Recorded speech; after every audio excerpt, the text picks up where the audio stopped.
कलयुग अपनी चरम सीमा पर है। हम सब देख रहे हैं, सब सुना हुआ पढ़ा हुआ हमारे सामने आ रहा है कि कलयुग वाकई चरम सीमा पर है। जो बातें सुन रहे देख रहे, ऐसा लगता है कलयुग आ गया है, पूरी तरह से आ गया है। पर इसमें खुद का बचाव करना भी ज़रूरी है। तो इसके लिए क्या करें?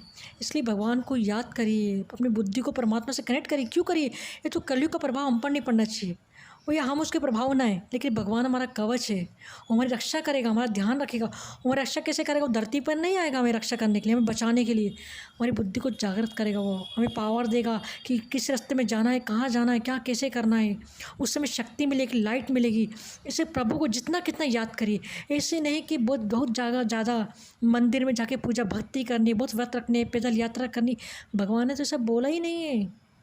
भगवान ने कहा जो अपनी बुद्धि है, अपनी आत्मा है, जो आत्मा परमात्मा के बिना प्यासी है, अपनी आत्मा को उसके पिता परमात्मा से कनेक्ट करिए। आप अब अपनी आत्मा को परमात्मा से कनेक्ट करें। घर बैठ के कर सकते हैं, प्रभु को याद कर सकते हैं, उसको धन्यवाद देने के लिए याद कर सकते हैं, उससे बातें करने के लिए उसको याद कर सकते हैं, बार बार हर काम में उसका नाम लेके उसको याद कर सकते हैं। जब हम ऐसा करें तो हमारा कवच बनकर हमारी रक्षा करेगा ही करेगा।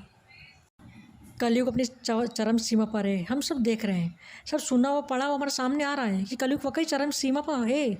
जो बातें सुन रहे देख रहे, ऐसा लगता है कलयुग आ गया है, पूरी तरह से आ गया है। पर इसमें खुद का बचाव करना भी ज़रूरी है। तो इसके लिए क्या करें? इसलिए भगवान को याद करिए, अपनी बुद्धि को परमात्मा से कनेक्ट करिए। क्यों करिए? ये तो कलयुग का प्रभाव हम पर नहीं पड़ना चाहिए, वो या हम उसके प्रभाव ना है, लेकिन भगवान हमारा कवच है। वो हमारी रक्षा करेगा, हमारा ध्यान रखेगा। हमारी रक्षा कैसे करेगा? वो धरती पर नहीं आएगा हमें रक्षा करने के लिए, हमें बचाने के लिए। हमारी बुद्धि को जागृत करेगा, वो हमें पावर देगा कि किस रास्ते में जाना है, कहाँ जाना है, क्या कैसे करना है। उस समय शक्ति मिलेगी, लाइट मिलेगी। इसे प्रभु को जितना कितना याद करिए। ऐसे नहीं कि बहुत ज़्यादा मंदिर में जाके पूजा भक्ति करनी, बहुत व्रत रखने, पैदल यात्रा करनी। भगवान ने तो सब बोला ही नहीं है। भगवान ने कहा जो अपनी बुद्धि है, अपनी आत्मा है, जो आत्मा परमात्मा के बिना प्यासी है, अपनी आत्मा को उसके पिता परमात्मा से कनेक्ट करिए। आप अब अपनी आत्मा को परमात्मा से कनेक्ट करें। घर बैठ के कर सकते हैं, प्रभु को याद कर सकते हैं, उसको धन्यवाद देने के लिए याद कर सकते हैं, उससे बातें करने के लिए उसको याद कर सकते हैं, बार बार हर काम में उसका नाम लेके उसको याद कर सकते हैं। जब हम ऐसा करें तो हमारा कवच बनकर हमारी रक्षा करेगा ही करेगा।